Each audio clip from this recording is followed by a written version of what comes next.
ओम नमो भगवते वासुदेवाय। हरे कृष्णा, राधे राधे। आप सभी का हरिवंदन चैनल में सादर अभिनंदन। एकादशी व्रत का मूल प्रयोजन परम भगवान श्री कृष्ण के प्रति प्रेम भक्ति प्राप्त करना है। स्कंद पुराण में कहा गया है कि शुद्ध भक्तों के संग में एकादशी व्रत का पालन करने से उसे धर्म, अर्थ, काम, मोक्ष तुच्छ प्रतीत होते हैं और परम भगवान श्री कृष्ण के प्रति अहेत की भक्ति प्राप्त हो जाती है।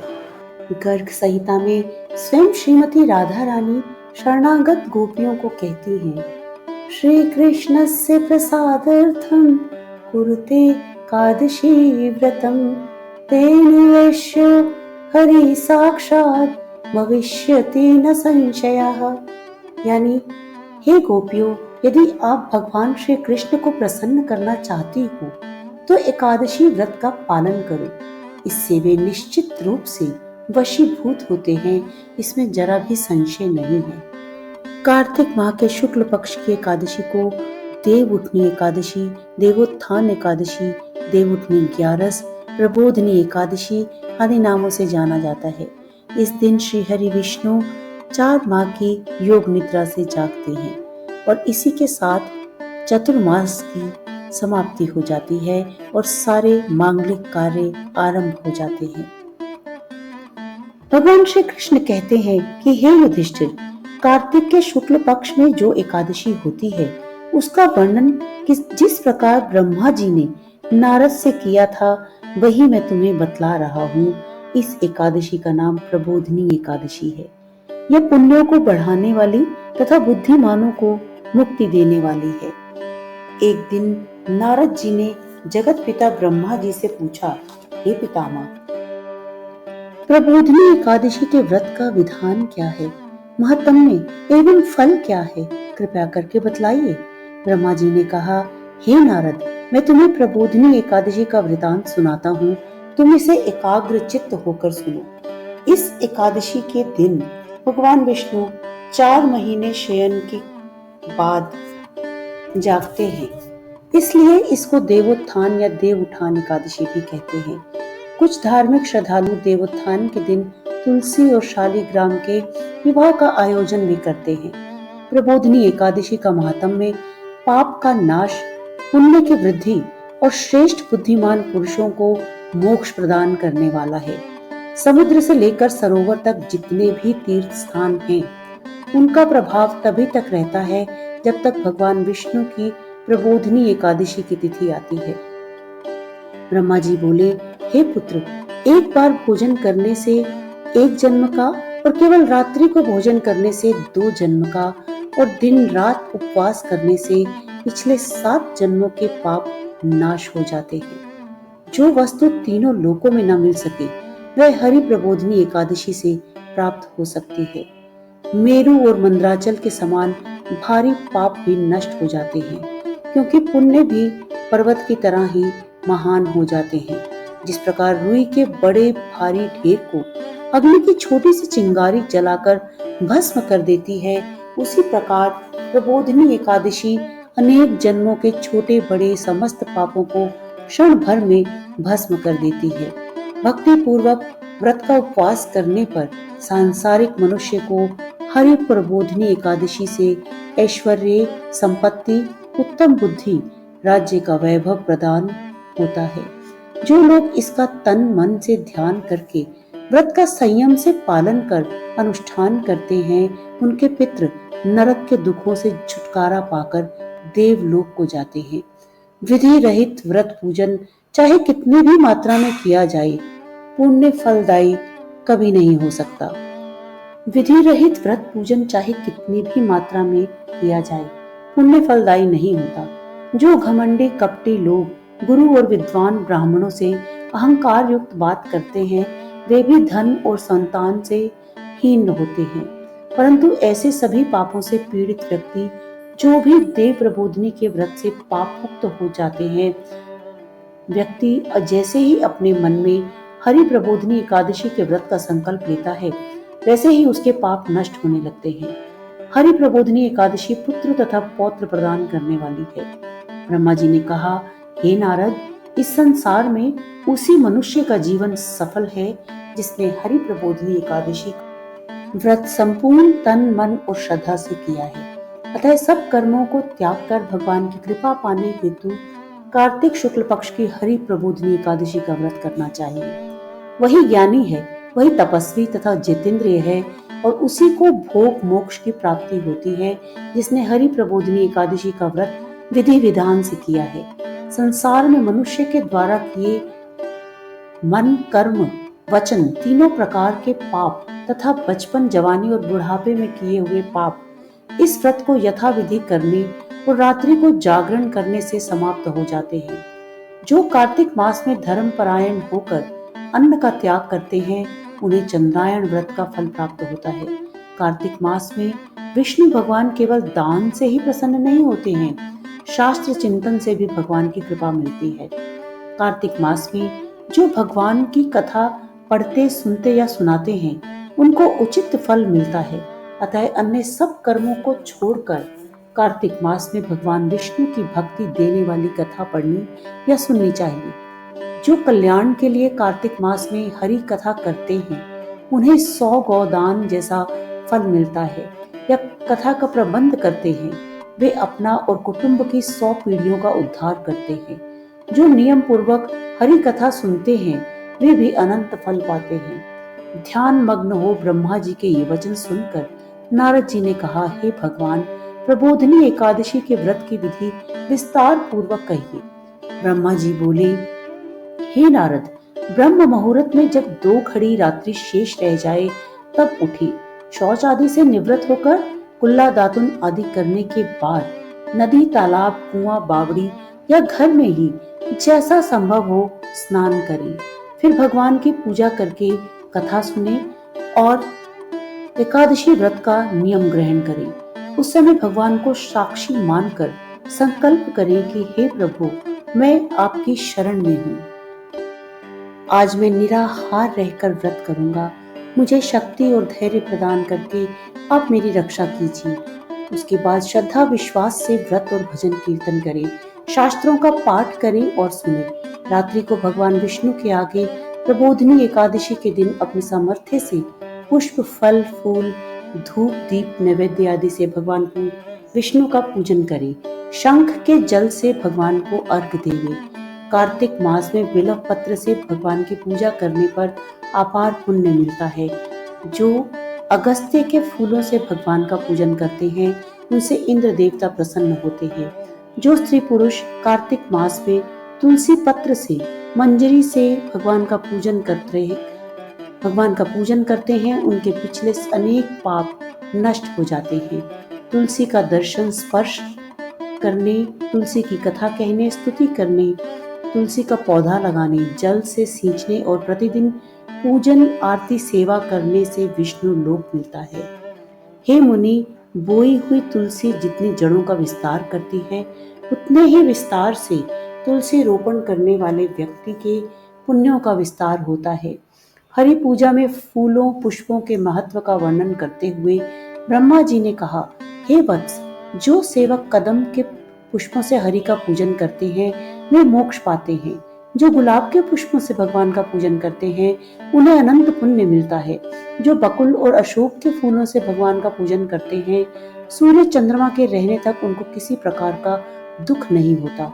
जो भक्त सफेद या लाल कनेर के फूलों से भगवान का पूजन करते हैं उन पर भी चारों युगों में देवता प्रसन्न रहते हैं।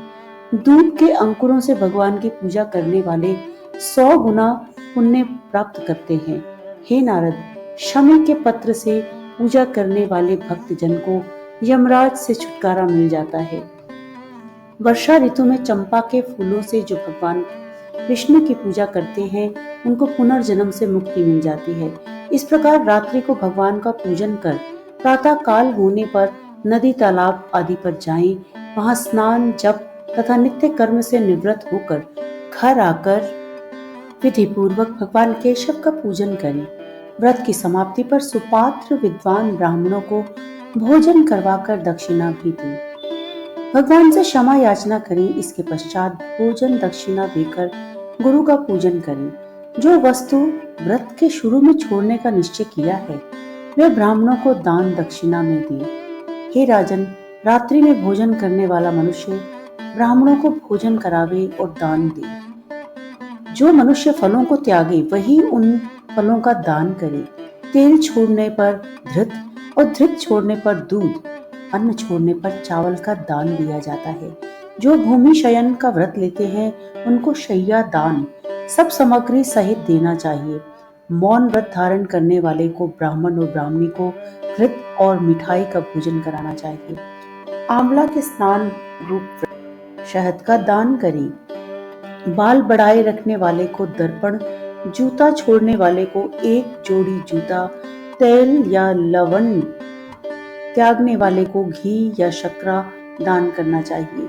घी, दूध और अन्न का त्याग करने पर साठी के चावल का दान करना चाहिए। मंदिर में दीपक जलाने वाले को व्रत की समाप्ति पर ताम्र अथवा स्वर्ण के पत्र पर धृत और बत्ती रखकर ईश्वर भक्त ब्राह्मण को दान देना चाहिए। व्रत की समाप्ति में सोना या तांबा के पात्र में घी और बत्ती रखकर उत्तम ब्राह्मण को संपूर्ण भाव से दान करें। एकांत में 8 कलश को वस्त्र लपेटकर दान करें। हे राजन, यदि संभव ना हो तो इसके अभाव में ब्राह्मणों को केवल नमस्कार करके सत्कार करें। उनका वचन सब व्रतों की सिद्धि देता है। इस प्रकार ब्राह्मण को प्रणाम करके विदा करें। इसके पश्चात स्वयं भी भोजन करें। जिन वस्तुओं को चतुर्मास्य में छोड़ा गया हो और या त्याग किया गया हो उन वस्तुओं को ग्रहण नहीं करना चाहिए। हे राजन, जो विष्णु भक्त इस प्रकार चतुर्मास व्रत निर्विघ्न समाप्त करते हैं वे विष्णु कृपा के अधिकारी हो जाते हैं। वे पुनर्जन्म जन्मांतर से मुक्त हो जाते हैं, फिर उनका जन्म नहीं होता। यदि व्रत गलत या भ्रष्ट हो जाए तो व्रत करने वाला शारीरिक कष्ट पाता है। तो बोलिए श्री बांके बिहारी लाल की जय। एक राजा के राज्य में सभी लोग एकादशी का व्रत रखते थे। प्रजा तथा नौकर चाकरों से लेकर पशुओं तक को एकादशी के दिन अन्न नहीं दिया जाता था। एक दिन किसी दूसरे राज्य से एक व्यक्ति राजा के पास आकर बोला, महाराज, कृपा करके मुझे नौकरी पर रख लें। तब राजा ने उसके सामने एक शर्त रखी कि ठीक है, रख लेते हैं, किंतु रोज तो तुम्हें खाने को सब कुछ मिलेगा, पर एकादशी को अन्न नहीं मिलेगा। उस व्यक्ति ने उस समय हाँ कर ली, पर एकादशी के दिन जब उसे फलाहार का सामान दिया गया तो वह राजा के सामने जाकर गिड़गिड़ाने लगा, महाराज, इससे मेरा पेट नहीं भरेगा, मैं भूखा ही मर जाऊंगा, मुझे अन्न दे दो। राजा ने उसे शर्त की बात याद दिलाई, पर वह अन्न छोड़ने को राजी नहीं हुआ। तब राजा ने उसे आटा, दाल, चावल आदि दिए। वह नित्य की तरह नदी पर पहुंचा और स्नान करके भोजन पकाने लगा। जब भोजन बन गया तो वह भगवान को बुलाने लगा, आओ भगवान, भोजन तैयार है। और उसके बुलाने पर पीतांबर धारण किए भगवान चतुर्भुज रूप में आ पहुंचे तथा प्रेम से उसके साथ भोजन करने लगे। भोजन आदि करके भगवान अंतर ध्यान हो गए तथा वह अपने काम पर चला गया। 15 दिन बाद अगली एकादशी को वह राजा से कहने लगा कि हे महाराज, मुझे दुगना सामान दीजिए, उस दिन तो मैं भूखा ही रह गया।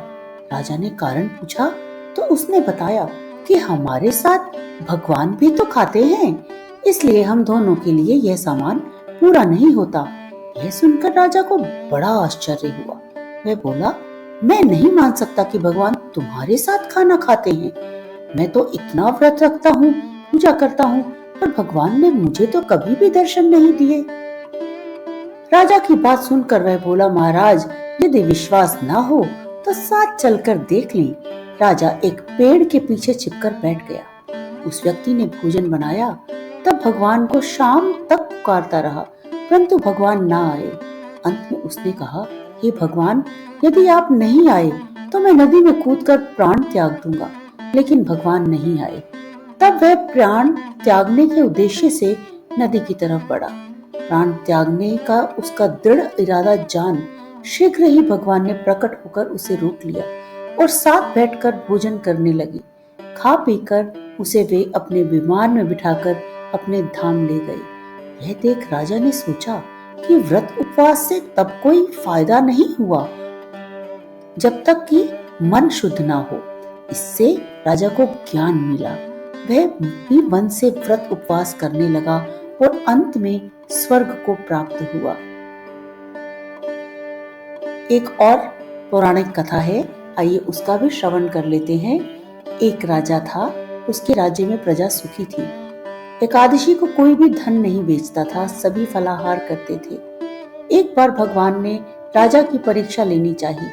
भगवान एक सुंदरी का रूप धारण करके सड़क के किनारे बैठ गए। तभी राजा वहां से निकला और सुंदरी को देखकर चकित रह गया। उसने पूछा, हे सुंदरी, तुम कौन हो और इस तरह यहाँ क्यों बैठी हो?